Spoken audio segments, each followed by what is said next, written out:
Maji and I were talking the other day, and we're like, you know, we live in the same state. Why don't we just like hang out and do something? It's like, well, what do you want to do? It's like, well, we could see a movie. It's like, oh yeah, well, what's coming out? The Marvels. And I'm like, I would never watch that on my own, but if we watch it together, it might actually be a good time because we're not gonna. Like, hopped in my truck. I drove my truck onto a boat. The boat took me to an island base that's basically freaking Canada, and we went and watched the Marvels. she was asking. She's like, should I upgrade the seats to like be the recliner ones? I'm like, yeah, I'm not gonna watch that terrible movie in uncomfortable seats. There's no way. So we get there because of delays and I'm driving up into Canada. Basically, I get there. I'm a little bit late. I sit down. I lean over. What did I miss? She's like, nothing. Actually, that's a good point. And then she explains to me what happened in the first scene of the movie that I missed, and I'm like, that doesn't make any sense. And then she explained it a little more. I'm like, oh, it's not you. It's just how terrible this movie is. Nothing makes any sense. People appear. And things make sense, like, oh, they're all three connected, and how power is being run through Kamala, or not Kamala, whatever her character name is. It's Kamala. Yeah, Kamala Harris. It's her fault. Not to be mixed up with Kamala. And it's like them switching powers and like spots where they're at is all because of her, is running through her power, but she wasn't actually there when they connected. So what? Like. For the moment I sat down, nothing made any sense, and it didn't get any better. There were singing aliens. That's their language. They sing English, but they can't speak it. They have to be bilingual to speak it. I'm not joking, dude. So it turned into freaking High School Musical in a gay Hollywood closet, and that's what the movie turned into for about 20 minutes there. My guess is they were trying to I heard that was the Bollywood. cringiest scene in the movie, and it was unusually long. Oh, the movie felt long, but it wasn't. And like we talked about it afterwards, they shaved so much out of that movie. And I heard the musical scene was way too long. It should never have existed. It should never. Like the costume department, they're not lazy. They're just not good. So like none of the aliens look like aliens. Could you really tell that the movie was reshot like 4 to 5 times? How do I answer that? It was so, yeah, no, and even within the context of a single scene, like where they haven't changed locations, they haven't moved anywhere, nothing. Like the scene would do a belly flop and then like roll over and then jump through a portal into another dimension of emotion in the same scene. It wouldn't make any sense.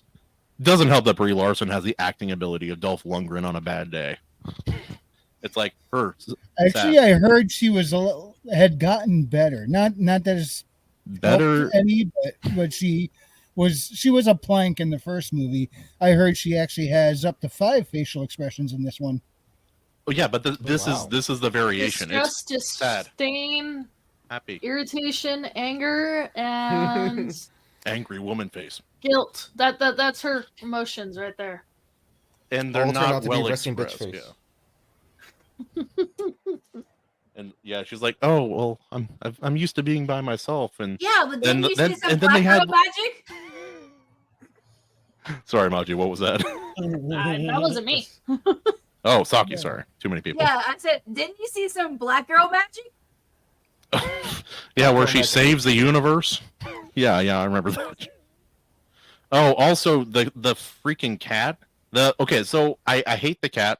Didn't see original the original Captain Marvel, so I didn't know anything about the cat until watching this movie. I'm watching the movie, and I hate the cat, but it did lead to the only genuinely enjoyable scene in the entire movie. Maji, you want to describe what was happening there? They were hurting cats. This is Samuel L. Jackson's very words. We heard cats. Chris or Everly, she was good in Scott Pilgrim versus the World. I will say that. Everyone keeps bringing that up, and I've never seen that movie. Is it true the cats were eating people? Yep. Yes. No. So the cats have like an infinite stomach, basically, and like a Cthulhu monster living inside them. Yeah, they're pretty much pocket dimensions for stomachs. Yeah. And so the cat, without any explanation or anything, it lays a bunch of these fleshy colored alien eggs all throughout the venting system of the entire like sword like battle station. Nick Fury discovers these weird alien eggs, and they have no idea what it's from. Nobody has any idea, and he's just like, "Let's just watch it. Let's leave it inside. Just watch and see what happens." And then, right as they decide, because they can't stop the bad guys, and the girls aren't going to save the day after all. You know what?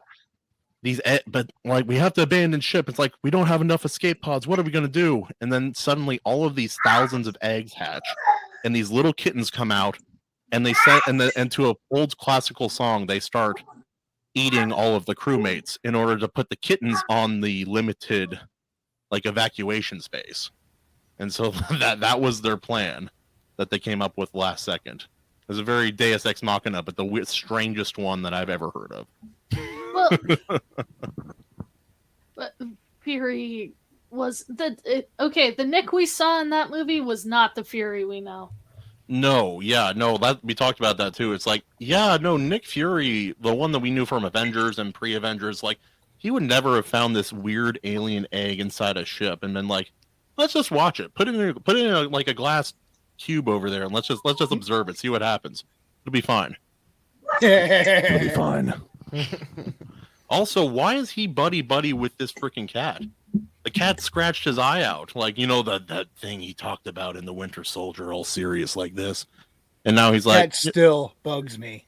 No, it's worse because the cat is intelligent, which means the cat did that as an intelligent being, knowing what he was doing. And he's just like, we're friends now.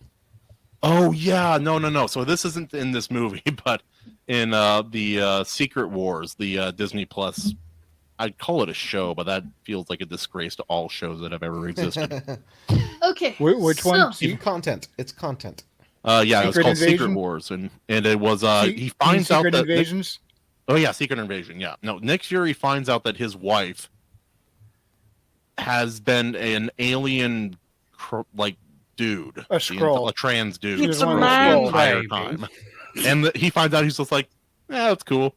And then he proceeds to be useless the entire rest of the show, kind of like he was in this movie. He didn't even really give orders. Like, someone else would say something, and then he'd be like, "Yeah, everybody, do what that person just said." Like, why are you here?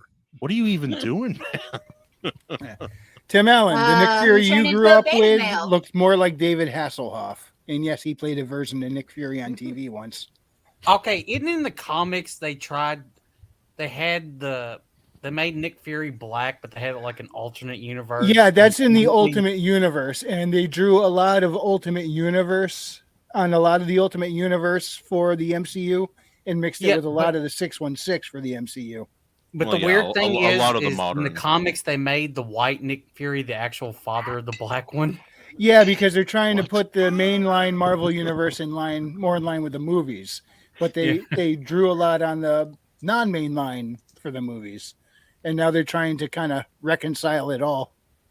Yeah. Oh, yeah, and that pissed me off too. MAJI can back me up on this. So they've already stolen from Superman quite a lot for certain generic aspects of the character for Captain Marvel. But at the end, they literally just stole. They partially stole the end of All-Star Superman as her final redemptive arc in the movie. Except it doesn't cost her anything because she's that much better than Superman. Oh, where she had to use her powers to freaking she had to go in and stabilize the sun. It turns out she's tough enough just to fly through it, and that's enough. She literally nothing happens. She flies into the sun, comes out the other side, and then it's all good. It's magically all good. Yeah, she doesn't even get her powers from the sun like Superman. Oh yeah, the CGI in this movie was bad. I can believe it. Shockingly bad. I haven't seen any of the bad Marvel movies in the last. Hold on, before we go into that, so you want to know how the whole movie started? I do. I missed it. Apparently, the movie started with looked like a giant lava ball. It looked like a shitty lava ball from Hawaii or something. Hey. But it turns out it was supposed to be a sun that was dying. But then it goes to this really cringy opening credits of Kamala being a teenager where she's like, and then I'm going to meet Captain Marvel and we're going to be besties and she's gonna love my superpowers, and I'm gonna help her save the world.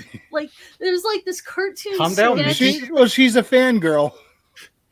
Yeah, no, the character is bad, but the actress was one of the only enjoyable parts of that whole movie. Oh, frequency! I Yeah. told you so. I told you so. Oh yes, you get to gloat for a moment. Yeah. Everybody, Fuck you, I was right. Listen. This is big moment. Yeah. So the frequency was saying that the Marvels was probably going to open bigger than Indiana Jones 5.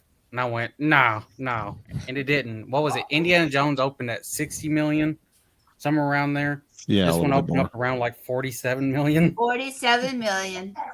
It was so pathetic. I That was even with predicted my the Marvels would comprehension. open just slightly higher than Indiana Jones, and they fell way short. Yeah, There's no way they're making their nut on this movie. I mean, they haven't been for a while, but it's going to get worse, and I think this is like the trend. The only movie they actually kind of made some money on, not a lot, was Guardians of the Galaxy 3. Correct? Well, how can they get that wrong? They took a talking raccoon and gave it your personality. You're not going to lose. Explains why he's so fucking charming. Yeah. Yeah.